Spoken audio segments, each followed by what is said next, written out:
This is the Comics Alternative Interviews, a conversation with Roz Chast.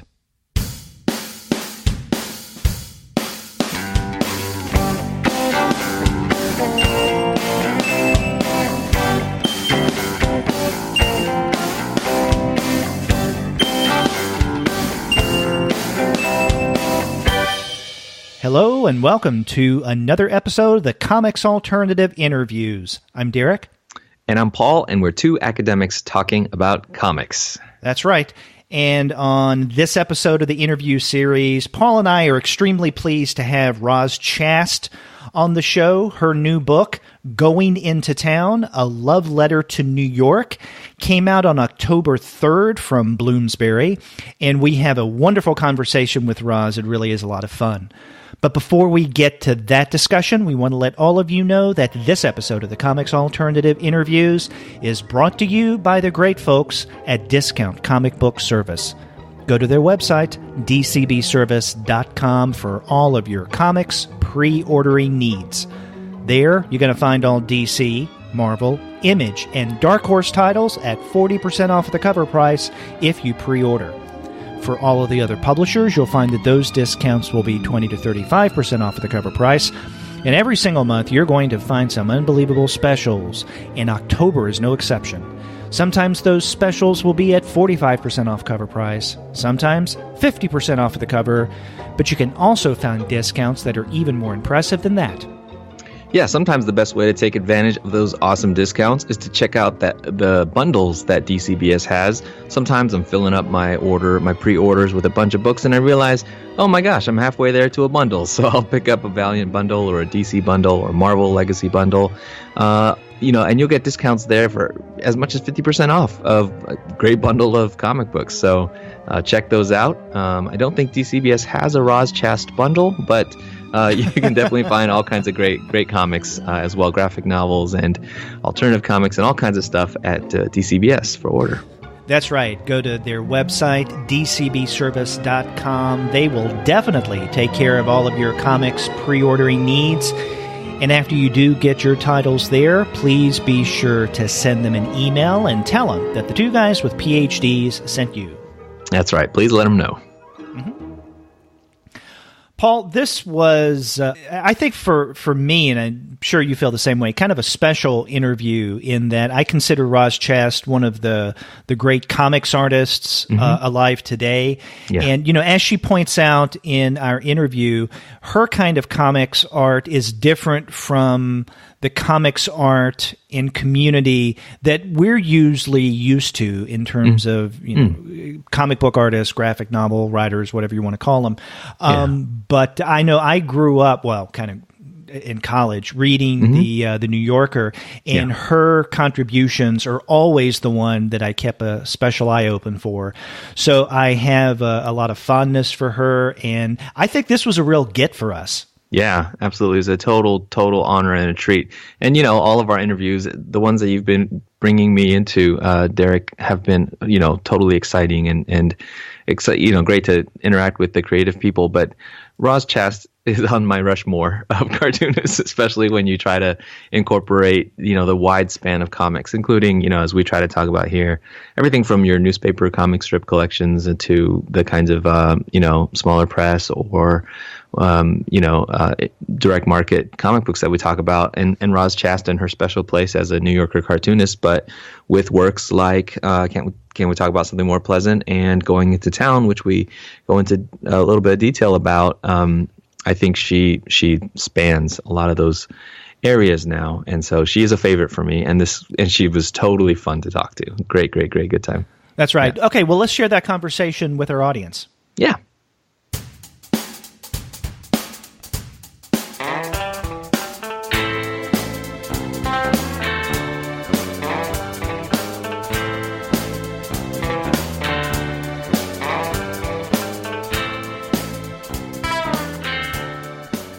We're very pleased to have on the Comics Alternative Roz Chast, whose new book, Going Into Town, A Love Letter to New York, came out just recently from Bloomsbury.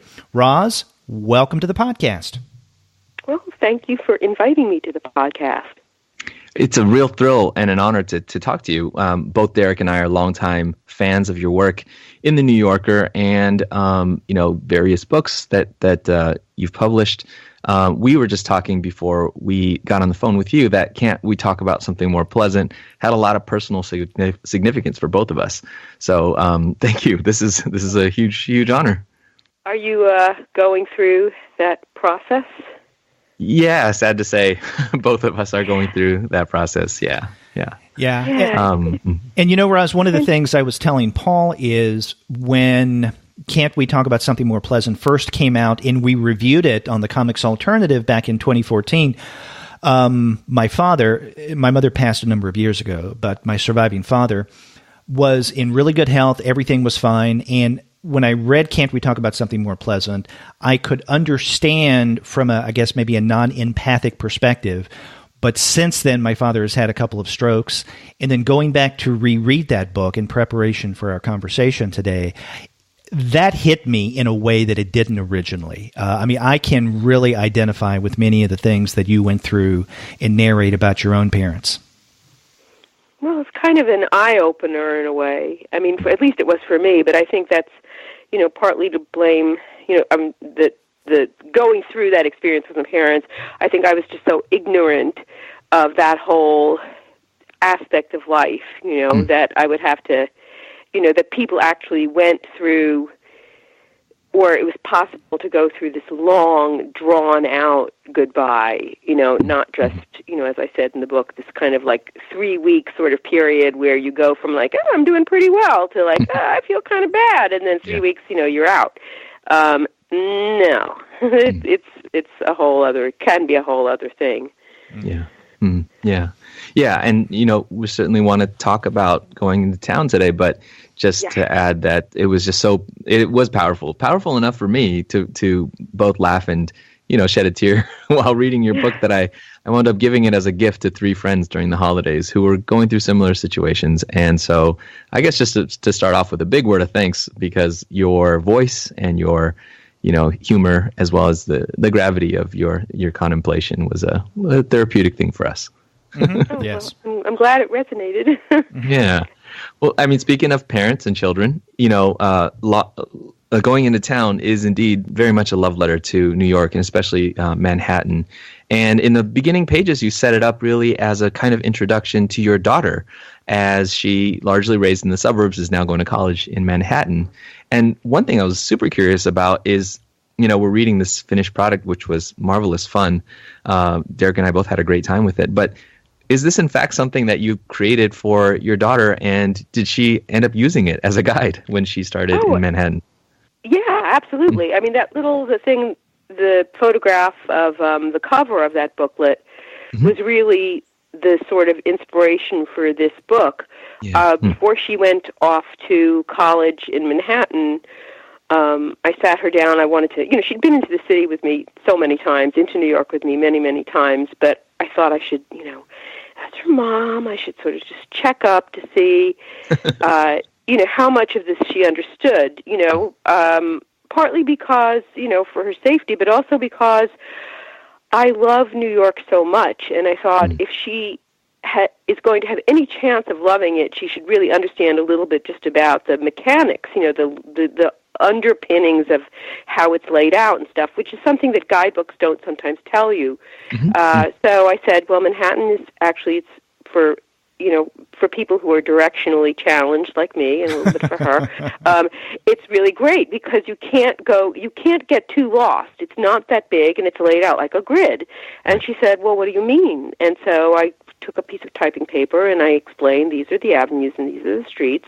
And I said, well, if you want to walk from 52nd Street to 56th Street, you walk uptown 4 blocks. And she actually said to me, what's a block? It's a great moment. Yes. Yeah, and that's really where this sort of started. So I made her this booklet that she could put in her back pocket, and, I knew how to sew a single signature folio thing, and, just had really basic info in it, that you need, basic stuff about the subway. These are the East Side trains. These are the West Side trains. These are the cross streets, and, this is the shuttle, and this is how you hail a cab, and you need to get a Metro card, and these are the best museums, and, because she was at an art school, so, these are good art museums, and these are their addresses, and, a little bit about each neighborhood, and just some basic stuff. It's like maybe 12 or 16 pages. And at the end of 4 years, she gave it back to me and said that it had been really helpful.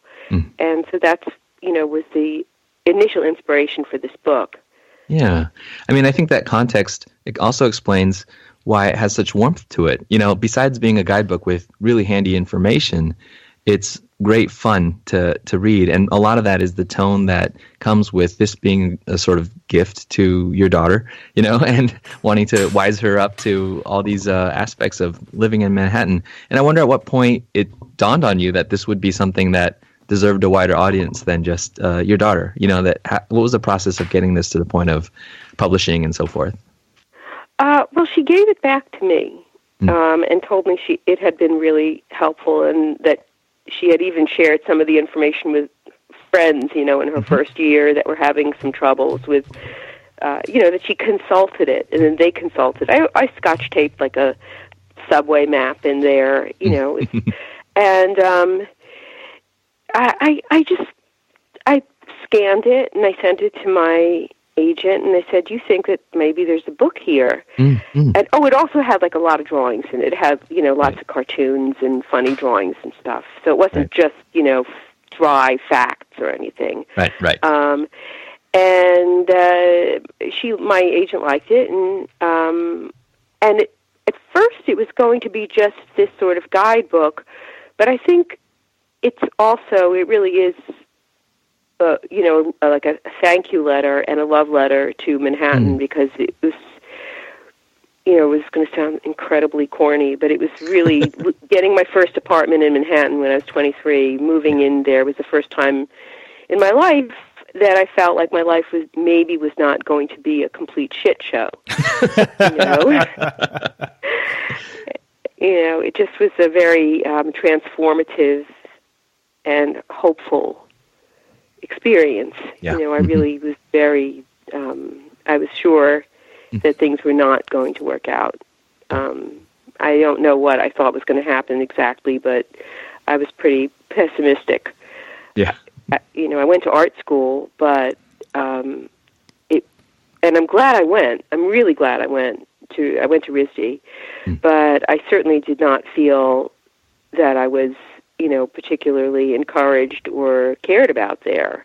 It was just a good place to go to sort of lose any illusion that you were in any way talented or special. RISD can do that, I've heard. Say what?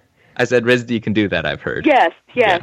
So it's like if you get through that, and even though you know that you suck like really hard, you really are bad, and you terrible, the worst artist that ever lived, even if you feel that way and you still want to do it, then that's actually kind of interesting.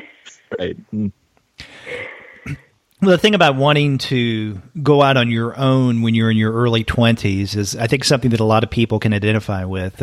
And we do get a very clear sense of, how shall I put it, I guess your feelings about where you grew up in Brooklyn from your previous book, Can't We Talk About Something More Pleasant, where you let the reader know from the outset that it wasn't the most pleasant experience. I mean, not so much dealing with your parents, there was that challenge, but also just going back to the old neighborhood, the old apartment, and the memories that it brought up.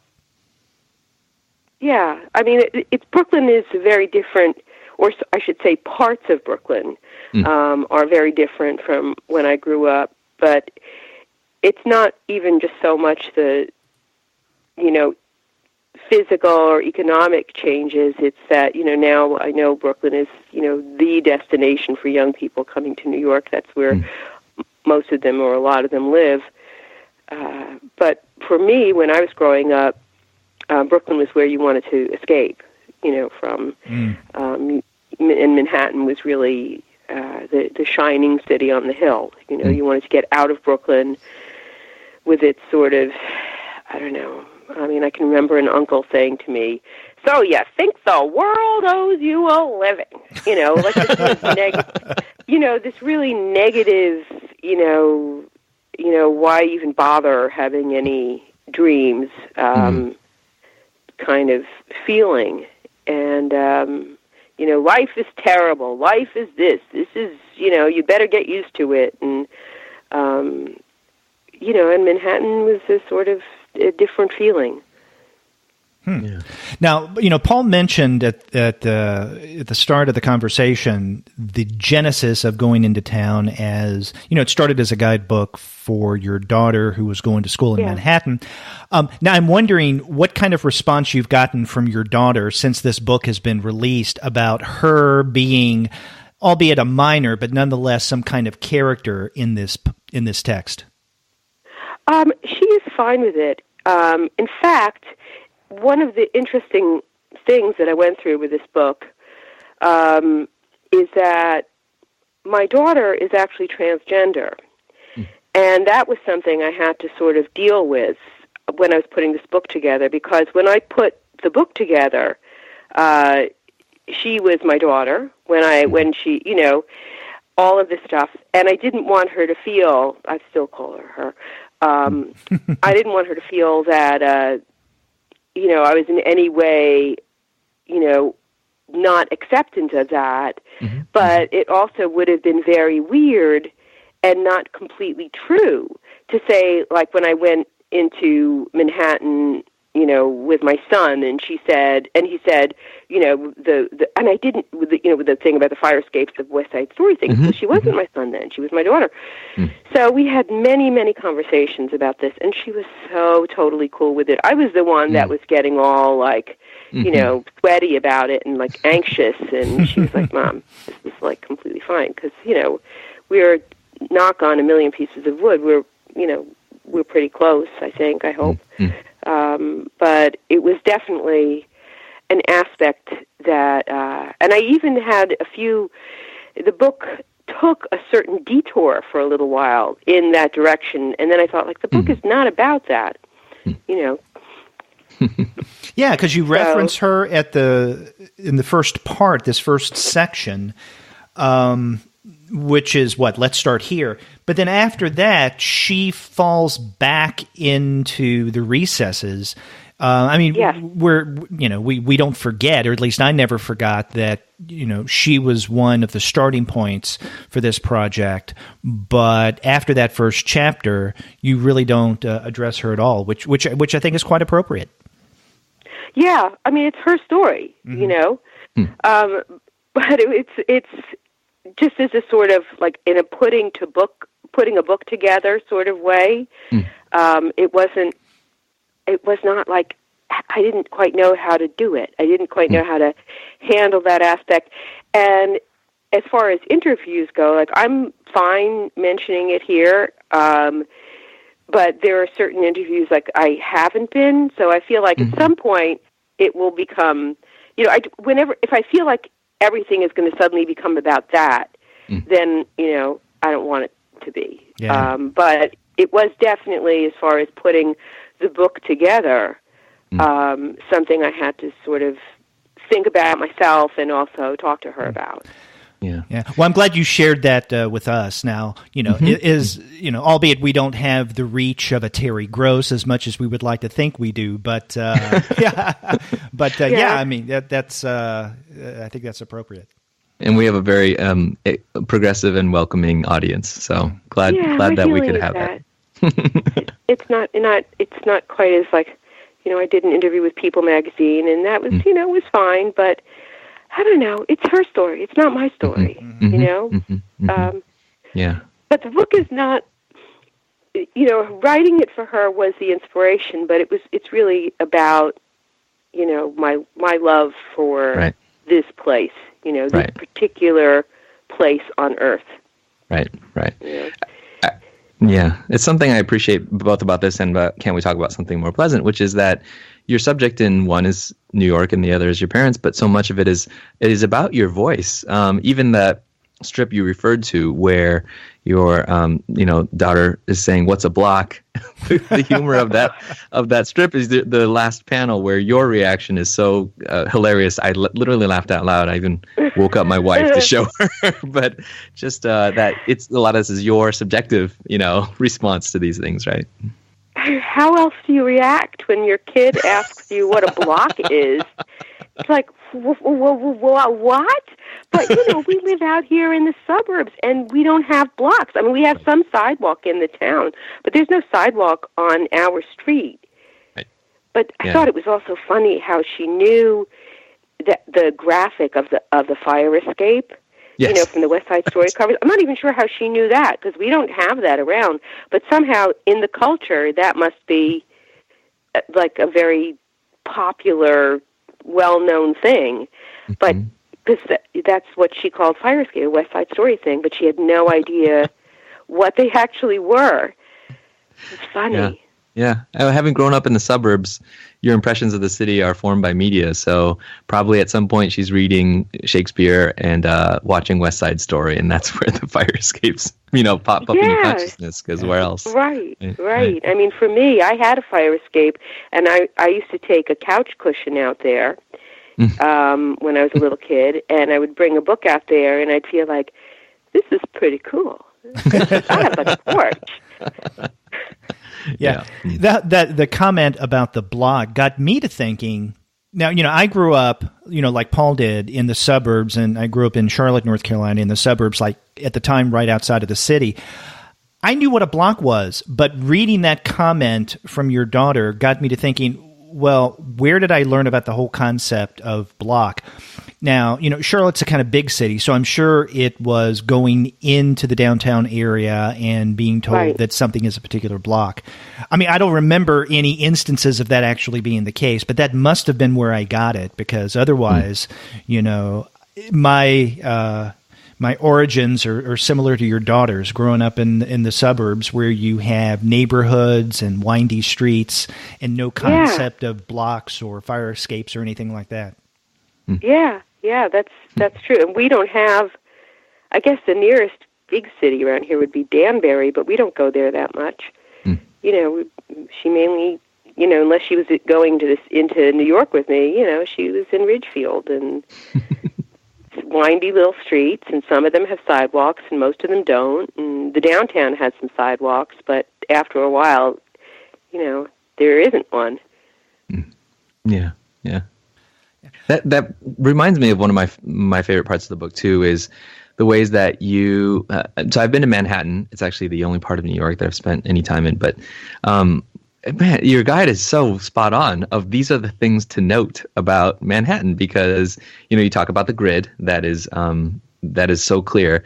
And then there's the hilarious page where you talk about when you get below 14th Street and everything is very, as you say, ungrid-like. Yeah. And you have these hilarious names such as Google is of no use road. I loved that line. But it was such a spot on experience of this is what it's like, all this logical grid and then all this crazy mess. It was just so right on for Manhattan. Yeah. I wish I'd had this book when I moved to New York, right after, or not right after, but a few years after undergraduate school. I moved to New York to live with an old high school friend who had been living there, and didn't know exactly what I was going to do. I wanted to break into publishing, which was extremely idealistic of me. But when I first got to New York, I was a babe in the woods. I had no clue whatsoever. I didn't know how things worked. I didn't know about the grid. I didn't know about the subways. And the way that I learned anything was actually something that you suggest in the book, and that is by walking and just walking around. Mm-hmm. Now, I first lived in the Lower East Side. In fact, I was over in Alphabet City, right at the cusp of when it was being gentrified. And then I moved over to Greenwich later on. So I was below the 14th Street mess, and I did eventually learn my way around. I've since forgotten it, but I think going into town would have been extremely useful for me at the time, because there was quite of a big learning curve for me getting acquainted with Manhattan. Yeah, I think I was afraid that somehow she wouldn't just be I felt like I didn't want her to be like overwhelmed and sad, you know. I wanted her to feel like if you know just these basic things, you know, you'll like Fifth Avenue dividing the East Side from the West Side and the grid nature of it, you'll have a better time, you know. And she was actually, she lived in Manhattan for 2 years, and then she was out in Brooklyn for 2 years. And now she's out of New York completely. But a hipper side of Brooklyn, I guess. Yeah. Oh, definitely. But there was no hip side. There was no hip side when I was growing up. I mean, there was Brooklyn Heights where the rich people lived. But, you know, there's still, I mean, Brooklyn is so big that I think that when people think of Brooklyn and they think of Brooklyn as hip, it cracks me up because it's a small part of it that has, you know, and it's increasing, you know, more and more. It's, you know, the gentrification spreads. But Brooklyn is it's 2.7 million people, which is, I forget, somebody just recently told me it's like the 8th largest city in the United States, which I have no idea if that's true. But it's really dense and it's really big, and there's a lot of places that are very like untouched by gentrification. So, you know, it's only those areas that are on, you know, easily where the subway is, you know, easily accessed that have become gentrified. Yeah. I wonder, as you've been touring about the book and probably hearing from a lot of New Yorkers, if there are things about the way that you approached introducing New York that you've heard from people have been, you know, especially resonant or especially appealing. Like, what's been the reaction of New Yorkers to your book? I think that people kind of like it. I mean, that's my impression, but, you know, I don't know. I don't, you know, take polls of that, I'm afraid. Yeah. Well, one thing that strikes me is that so many, and you contrast this in the beginning, but so many guidebooks feel like a flyover or a listing of hot spots, but I don't know that you have, you know, somebody has the same life that I do, but you do that value for walking in the city and seeing the things you see when you're walking. There's just a flavor of that in your book. And it makes it all very inviting. Like, again, there's like a warmth, almost a kind of like maternal care to how you're showing us around here. Well, I think it's also that the thing about New York, one of the many things about New York that I like is that it's so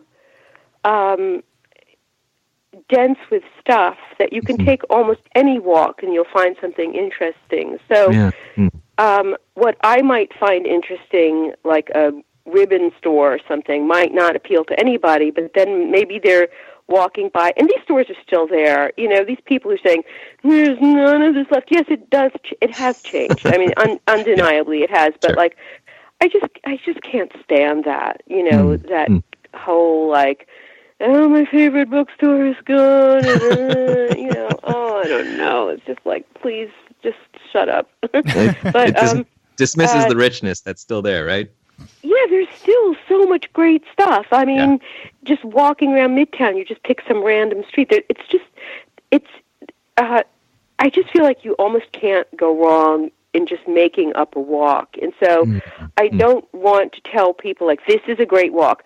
And then after you do that walk, then go to this walk and make the same discoveries that I did. I hope that when people come to New York, they make their own discoveries, if this makes sense. Yeah. Like, just take a random walk and, you know, discover, I don't know, like, this place only sells, like, miniature trains.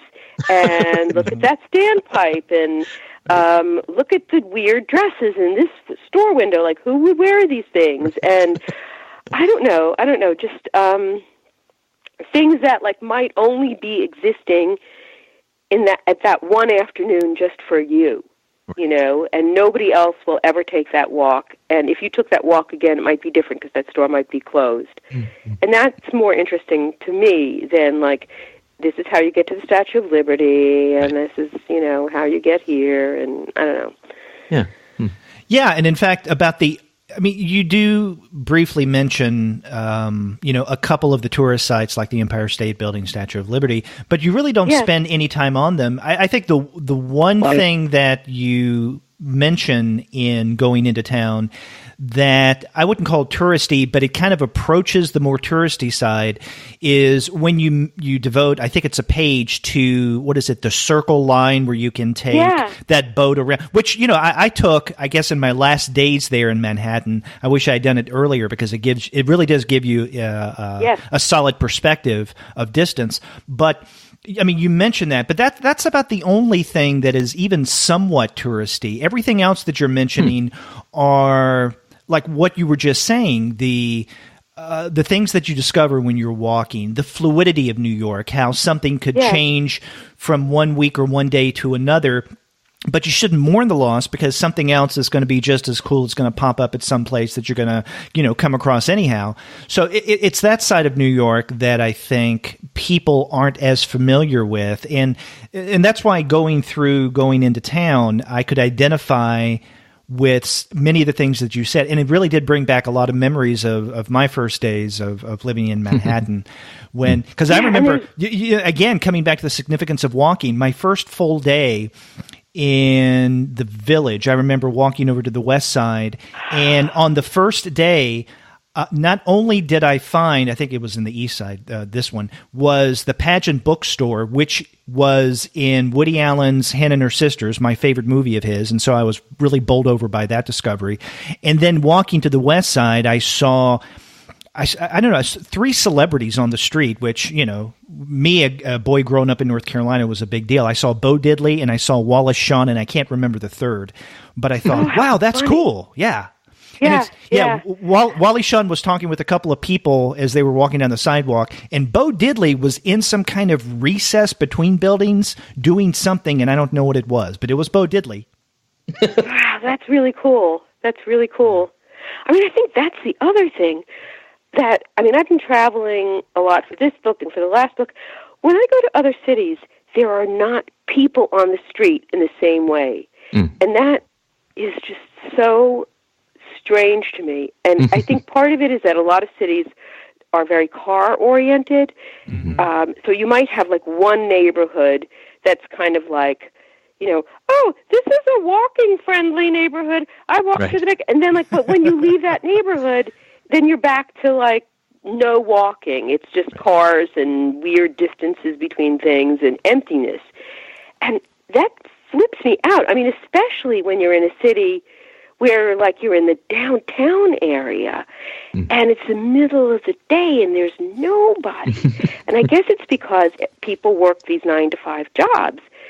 But I hate it. It makes me feel really weird. I mean, just... where are all the people? Maybe they're at home or in their office buildings. I cannot figure it out. In New York, there's always people on the street.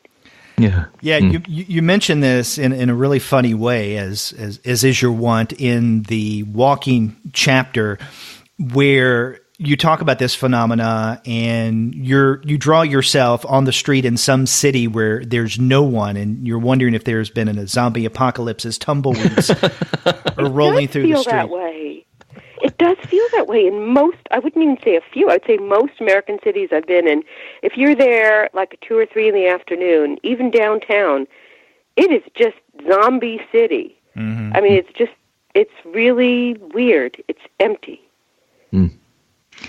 Well, one of the things, by contrast, you say, you mentioned before that New York and Manhattan particularly supplies this density of visual information, right? There's always so much to look at. And I'm thinking, for instance, of a page where you just drew a ribbon store, and it's just a store full of ribbons, all kinds of ribbons. And I think you say at some point, it just makes you happy to look at all this stuff. And I'm wondering if it was happy for you to draw all this stuff, that seems like a really fun thing. Just I'm going to draw a ribbon store.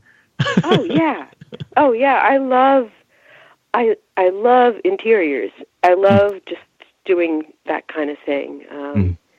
Majestic landscapes. I just have no idea even where to start. It's not something I can't imagine wanting to, draw the Grand Canyon or something like that. I haven't seen it. Maybe if I saw it, I would want to draw it. But I'd rather draw a ribbon store. Yeah. it strikes me that that's one of the things that this book lets you do. That I always love the Roz Chast cartoons in my New Yorker, but it's harder to do that without the full spread of the page to wend into those details. Yeah, there were a lot of things in it that were a lot of fun to draw, and yeah, the density of visual information in New York. That's really, I think that's why it makes me, part of the reason why it makes me happy. Well, how often do you get back to Manhattan? I am in at least every week. I have a little place there now. A little friend of mine calls it a pomme de terre. So I'm like gradually. It only took 30 years. I mean, moving out here. I knew I would get back there someday, and I'm sort of gradually, I think, working my way back. But now I do have a little place there now. So. Yeah. I'm like 2 blocks from my old apartment, which is crazy. Oh. Well, Roz, another question that I have for you is, I guess, the trajectory of, not necessarily the trajectory of your career, but I think a new branch that we see over the past several years. I mean, when I think of, I guess before 2014, when I thought of Roz Chast, I thought of the New Yorker, right? The one panel or the one page or half page cartoons that were short, poignant, and hilarious. And you have a number of collections of those cartoons, which are really good. Now, outside of your Marco books, which, for younger readers, but they are stories. And correct me if I'm wrong, with 2014's Can't We Talk About Something More Pleasant, and now with Going Into Town, you seem to be working more in the, and I hate this phrase, but the graphic novel kind of type of cartooning. Is this something that you feel that you've really latched onto? Or another way of asking this is, in the next several years, can we expect other longer narratives in this way? Like Going Into Town, like Can't We Talk About Something More Pleasant from Roz Chast?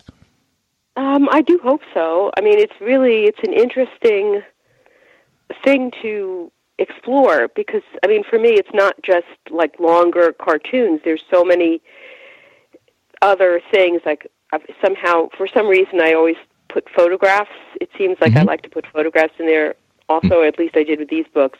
I think for some of it is like, if something is just so peculiar looking, there's a part of me, and maybe this is very babyish, where like, if I drew it, people might think I was making it up. So I want to take a photograph of it, like the standpipes, Oh, yeah. If I drew a standpipe with like 1 million arms coming out of it, people might think I was like somehow adding an extra like 4 or something. Like it probably had 6 arms. It didn't have like 12, but like, no, actually, like, look, this is what it looked like. So I just feel like it's a very, there's no rules, you make it up. And that, I think, is really interesting. I mean, the only rule for me is does it work, within the thing you set up for yourself? Does it add to it? Does it take away? Is the thing coherent? All those kind of things. But there's no, I don't feel like, there's some big boss man saying, well, you can't include photographs, because, Could you do something similar in Can't We Talk About Something More Pleasant? And I think for similar reasons, when you go into your parents' house or apartment, after they move to Connecticut, and you include a variety of photographs of the things, the stuff, the clutter that you found. And it's similar to what you were talking about, the standing pipes, and that is people wouldn't believe it unless you included a photograph. They would think that if you illustrated it, you're exaggerating. Yeah, I think that there's definitely that. I mean, when I took those photographs, I wasn't thinking of a book. I was thinking just for myself, I mean, there's a lot of photographs, obviously, I didn't include in the book because I took some items out of their apartment, but I'd say 99% of it I didn't. I just left. I just walked away from it. But there were things like my mother's piano My mother had wanted to be a concert pianist at one time, but she didn't. She became, got out of college and had to earn money and got into being a teacher, and she taught music and lots of other things, and then she eventually became an assistant principal. But she played the piano, classical piano, she practiced like an hour a day. I mean, she was, really wonderful at it, and I picture her a lot sitting at the piano and playing, Beethoven. She loved Beethoven and Brahms and, Mozart and everything, but Chopin. But I didn't want to take the piano. I have no room for it here, and I don't play it. But I took a lot of photographs. But, yeah, I took photographs. It worked in the book because I had this feeling that if I said that there were all of these egg cartons in the refrigerator, maybe people would think I was making it up. But no, or this thing she called the cheese tainer, which was patched together. With masking tape. It was just strange and sad, but. There was that babyish part of me that it's like, look, I'm not making it up. This is real. Yeah. That was at least one of the, brilliant things about reading that book and then living the day-to-day experience of trying to help take care of my folks is the ways that you run across things that you want to document the way that we watch you document that stuff, because it's just so what? And I know. It's a way of processing your experience, right? Yeah. Yeah, but I do recommend, if there's a lot of stuff that you can't see getting rid of, the idea of never seeing it again is disturbing, but you don't want to take it. Photographs are a very good way to remember it.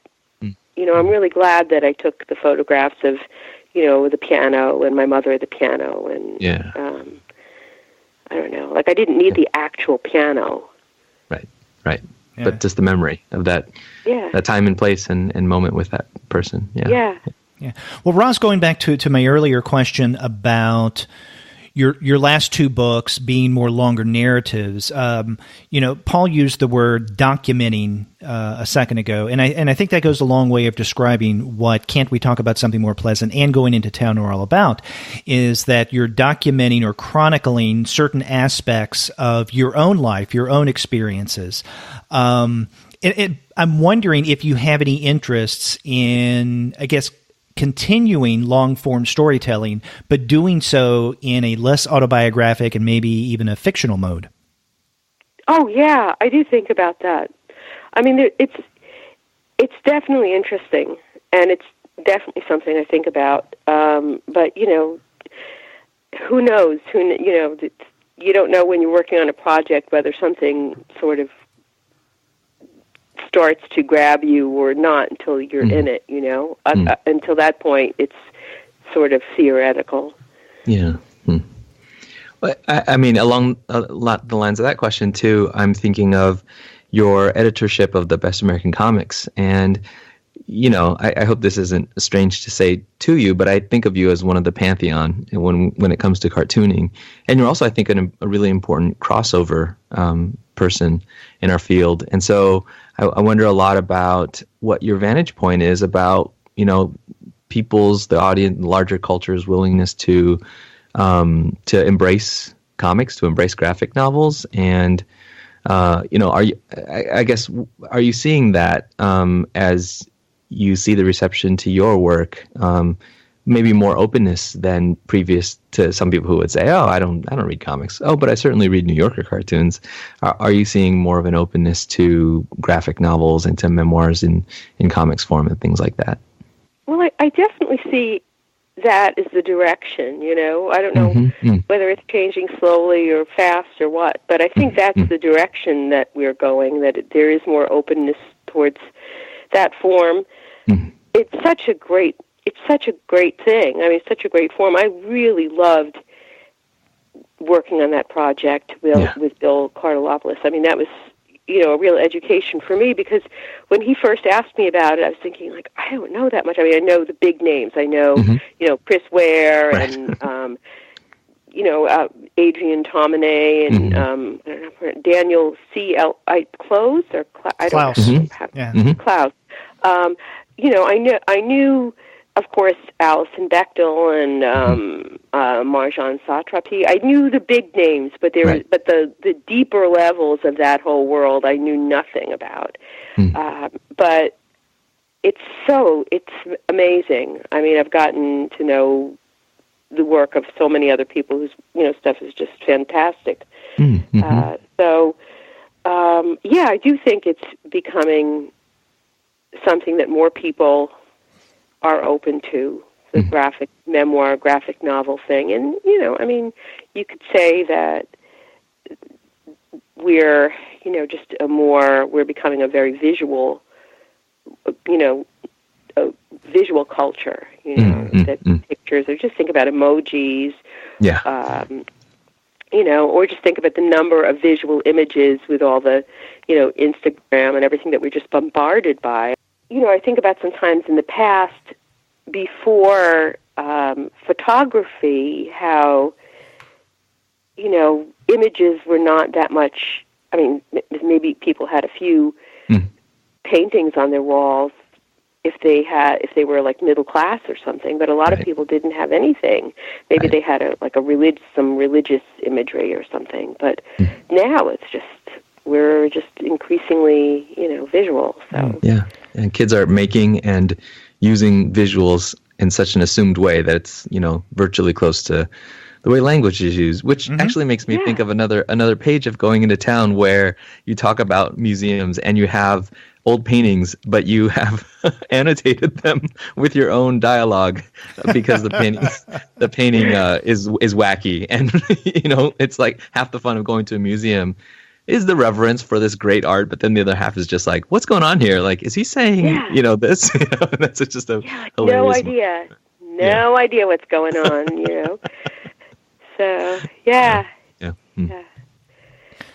I'm glad that Paul brought up last year's Best American Comics because I wanted to ask you about your experiences in editing that. Now, you say that one of the things it did was to introduce you to a lot of comics creators who weren't, as you didn't put it this way, but this is the way I usually put it, the usual suspects, right? The ones who tend to get the recognition, they tend to get taught over and over and over again, sometimes, to the harm of other artists who are at least just as good, but don't get the kind of attention because the others kind of suck all the air from the room. So in addition to that, tell us a little bit about the experiences, both the good stuff and also maybe the not so good or overwhelming aspect of working on Best American Comics.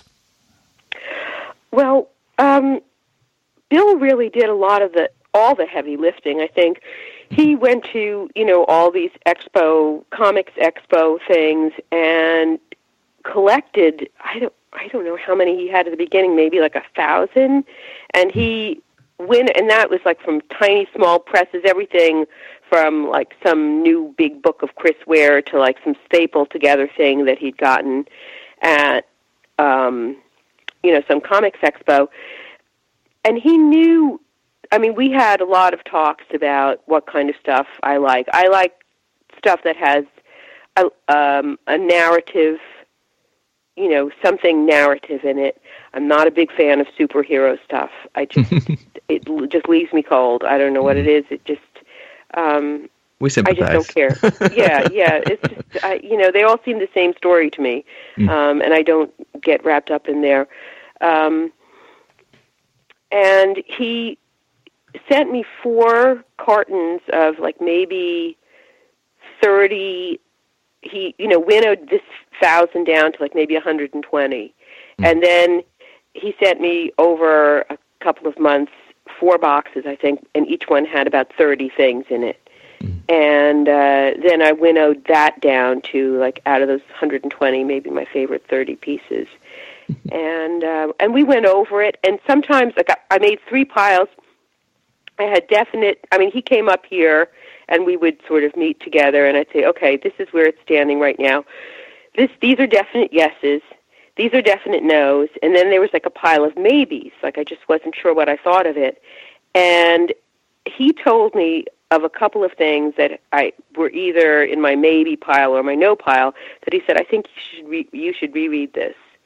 And I remember there was one, I think it was Richard McGuire, called Here. Here, yeah. Which was like a corner of a living room, through a couple of billion years ago to million years in the future. I can't remember how much. But it was this one spot on Earth. And I didn't get it at first.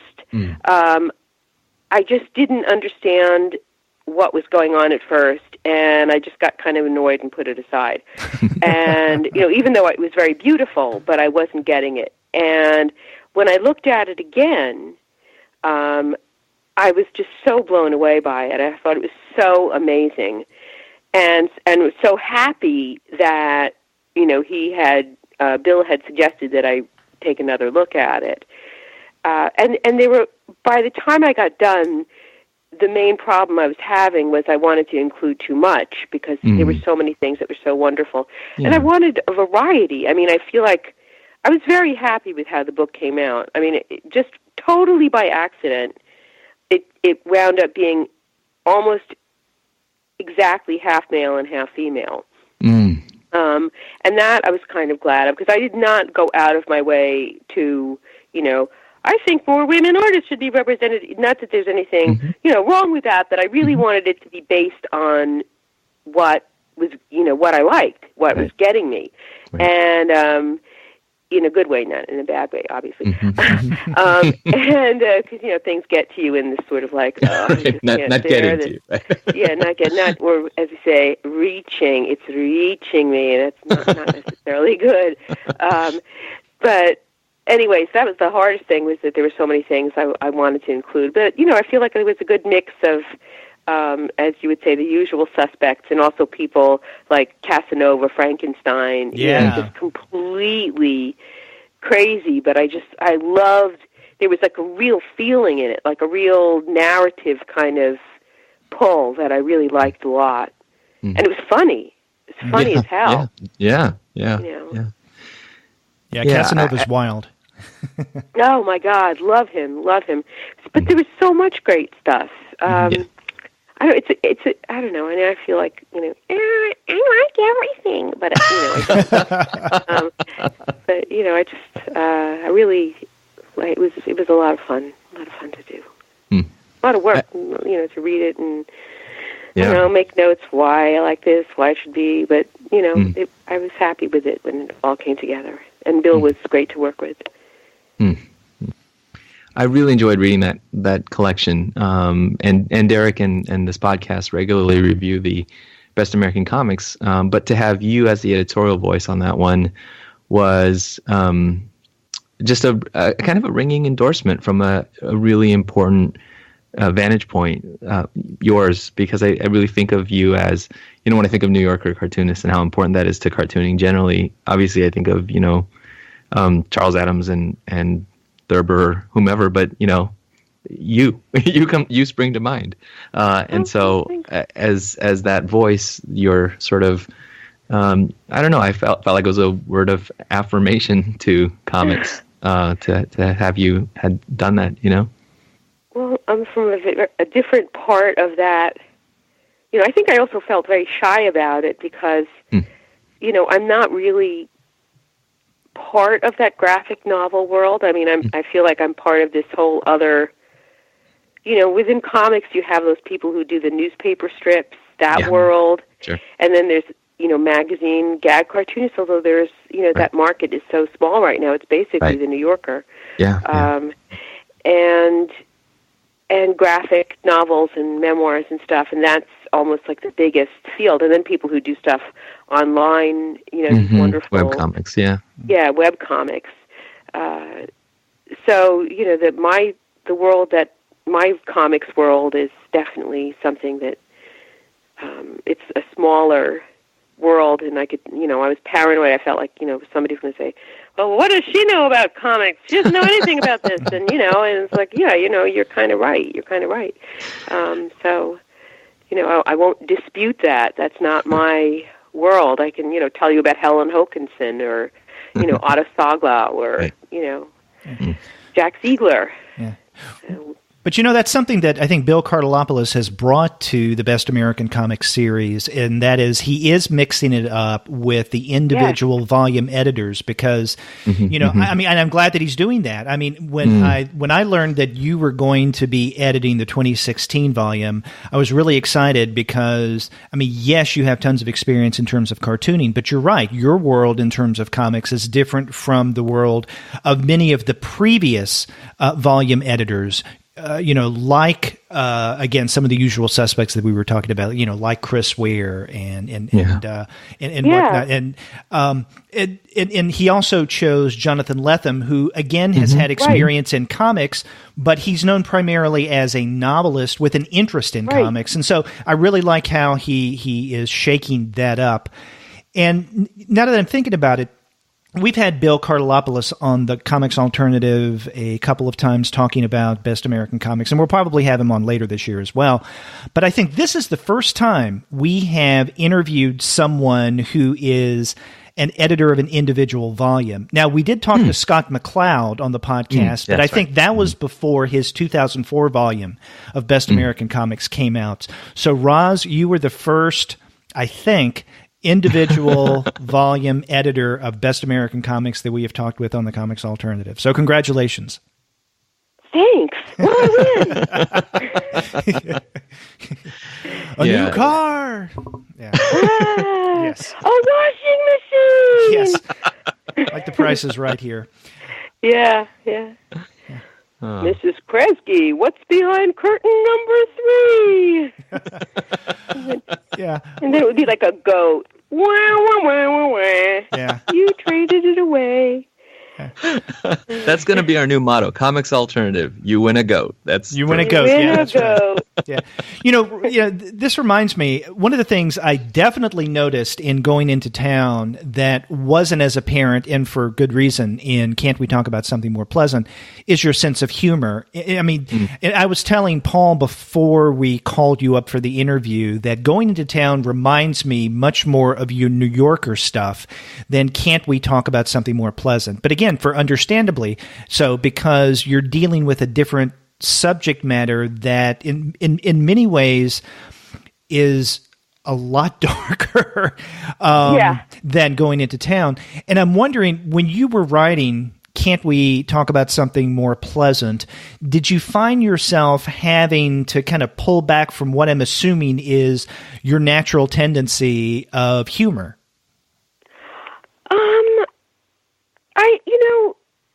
I thought there were some funny things in it, though. I mean, there were definitely things that were not funny, but I felt like that were important to sort of say because they were things that it almost made me mad that nobody talks about. Like when people get all excited because some scientist is finding out a way that we live till 140 or something. And nobody is talking about how do we take care of people who are like 85 till like 105. And it just makes me really upset, when people talk about this, like this is a good thing. It just seems kind of, as if, I'm thinking about the pages I wrote in Can't We Talk About Something More Pleasant that didn't have any pictures at all. Like when my mother had, this terrible sort of loss of bowel control, let's put it this way. And it was terrible. It was like the worst. It was like one of the worst things in the world. I mean, and it was horrible for me, but like I can't even imagine how horrible it must have been for her. And this is just what happens when you're 97 fucking years old and your body is falling apart. It's just terrible that, this is not, but it's not comedy, I mean, I didn't have to hold myself back from like making jokes about it because what I wanted to do was write about how horrible it was, how terrible it was. And, that if you're going to talk about extending the lifespan to 140, let's talk about this. Let's talk about, taking care of, people who are already really, really old, and we don't have enough, resources to really take care of them.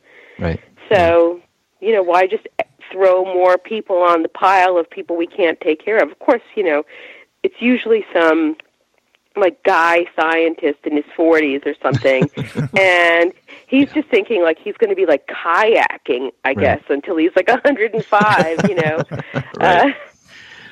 Yeah. I had a moment. I was sitting in the car right after taking care of my mom, and she's dealing with similar things as far as incontinence and things like that. Yeah, it's bad.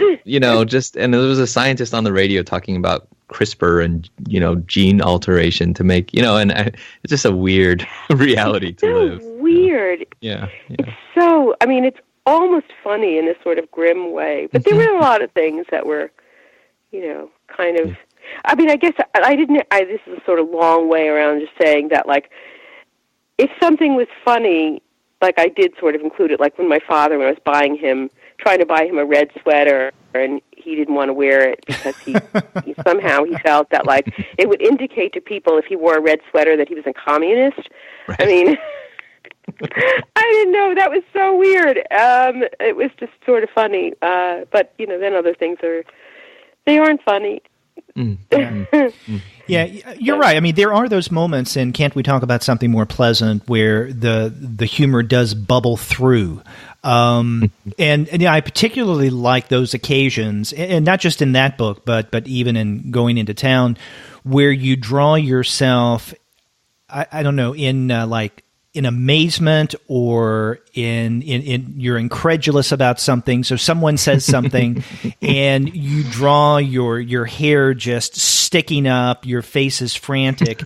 And I know that it comes out one place in Going Into Town with the water bug, where you're walking down the street and you see this gigantic cockroach, mega cockroach, water bug. And I love that expression. So the way that you illustrate yourself in amazement and fright, that kind of curious combination is laugh out loud funny. Yeah. Oh, good. Now, when you lived in New York, you saw a water bug a few times, did you not? Oh, yeah. Did you? Yeah. And I looked like you illustrate yourself. They're not related to cockroaches. They're a different branch of the old animal tree. Wow. I thought they were like just a giant type of related to cockroaches, but they're not. Another name for them, I was told, is toe biter. Toe biter? I haven't heard Isn't that one. Bad? Yeah, that's even more frightening. Yeah, I know. Terry Gross told me that. Wow. Huh. A toe biter. Ugh. I mean, they're so big. They're like somewhere between a cockroach and a mouse. They're like as big as a small mouse. They're too big to step on. Yeah. That's no bug should be too big to step on. Yeah, it's like you could put a saddle on it. More for riding, right? Yeah. Yes, a mouse could definitely ride it. Yeah. You could you could set up like a little circus, like a flea circus. It'd be like a water bug circus. You'd put like a little saddle on it, and then you'd like train the mouse to ride the saddle, and I don't know, set up a little stand on the street and make money. Yeah, Yeah, good idea. Earn a modest living there on the streets. Yeah, or make little costumes for it. This is funny, but I'm also totally grossed out right now. Yeah, I am too. I'm sort of like halfway between like freaking myself out and thinking hey, make a little hat, He's sort of cute. Kind of, maybe not. Yeah. You can only dress it up so much, and it's still icky. I wonder if people ever have them as pets. I'm sure there's some people in New York who do that. Yeah. That's amazing. Because there's every kind of person. Yeah, there's every kind of person in New York. There's probably one that walks. They have a pet one and special.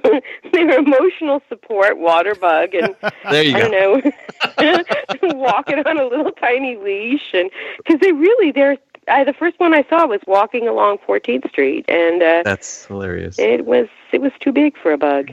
Roz, I think we have your next book. Yeah. Water bugs. Yeah, everything you can do. There was even a title somebody threw out in there. You can only dress it up so much. That's a fantastic title for the waterbug book.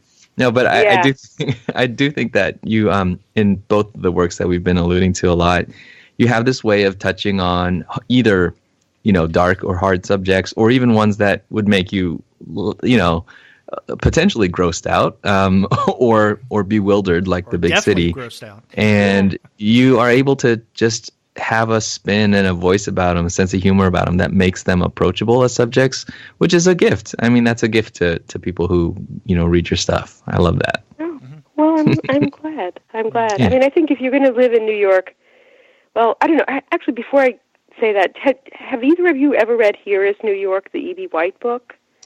No, only through your final chapter. Yeah. It's such a great book about New York, but he says a lot of really interesting things. One thing he says is that nobody should come to New York unless they're willing to be lucky. Yeah. That's a really interesting thing. But the other thing, I think if you have to sort of have a little bit of a sense of humor if you're there. It's like, or take a weird sort of delight in certain things. I was on some train recently, and I was on the platform, and it was one of those ones where it's like 3 or 4 stories underground, and it was really, really old, and like the tiles were like falling off the wall, and there was like water dripping down in this horrible way, and like it was so old and gross that I actually kind of got a little bit weirded out just thinking like, how is this not just, this is really old. This station is really, really old. So how is it not like pancaking on my head? Like, what is keeping this up? But then, I don't know, it just sort of like seemed funny in this weird sort of way. And I was thinking like, maybe that's not water. Maybe that's like rat afterbirth or something. You just... Oh, man. I think that's the first time that anyone has used the phrase rat afterbirth on the Comics Alternative. Well, and maybe it'll be the last. We can hope. But yeah, you have to, I don't know, be able to sort of find those sort of things like not so horrible. You want to, just like run onto the tracks when the train is coming and just saying, well, I'm done with this. I just can't handle that. Like just some rat afterbirth dropped on my head, and I think I'm out of here. You say, whoa, look, the train's coming. Get some coffee after. I don't know. Well, Raj, you're continuing to do your cartoons for the New Yorker. Going Into Town, A Love Letter to New York, just came out earlier this month. Are you at work on another, let's say, book or collection, or even a long-form narrative that you can tell us about? Yes, I am. I'm actually working on a book about Brooklyn, my home borough.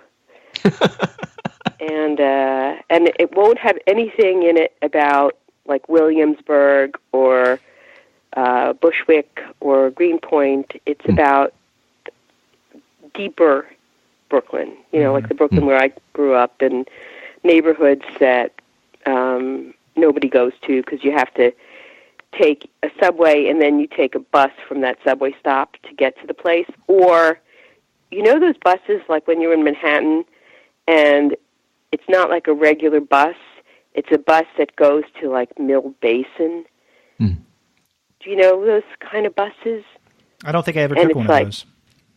I haven't either, but I recently, have been taking the subway out to these places. I know that they have, like, direct buses from Manhattan. I've never done that. I've taken, the subway out to, like, some stop and then taken another bus. And Brooklyn is just really huge, as I said, like earlier, and I'm starting to explore it more, and it's really it's a little scary, because I'm kind of I'm going back to where I grew up and other places, but it's interesting.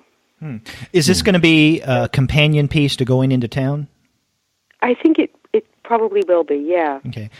So if Going Into Town is a love letter to New York, and you've already told us about some of your, I guess, thoughts or attitudes toward the Brooklyn where you grew up, you wouldn't call this a love letter to Brooklyn, would you? Or would you? No. Yeah. No. It's different. Yeah. It's different. Okay. And so this is something that maybe we'll see in, another year and a half, couple of years? Yeah, another couple of years. Okay. I mean, it usually takes me a while to, I like with this book, there's always, there's this period of sort of doing all of the stuff and making all the notes and everything like that.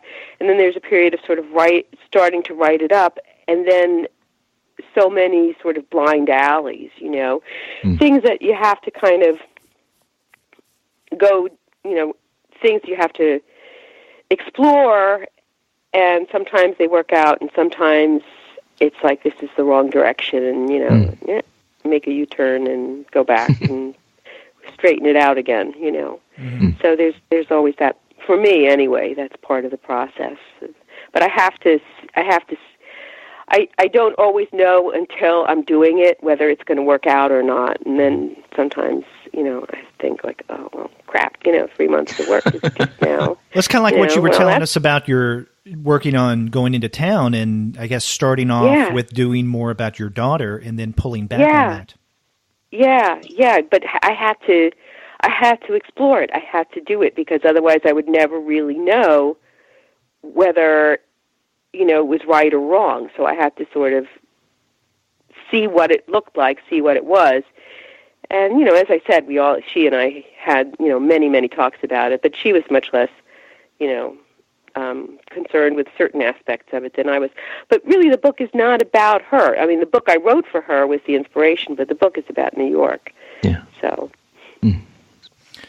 Well, Roz, we want to thank you for coming on the Comics Alternative and talking with us about your new book, Going Into Town, A Love Letter to New York, which came out at the beginning of this month from Bloomsbury. And it is a fun read, whether you have ever been to Manhattan or not, whether you ever plan on going there. It doesn't matter. I think people will get a kick out of going into town. Well, good. Thank you so much for having me on your show. It was great fun. Thanks.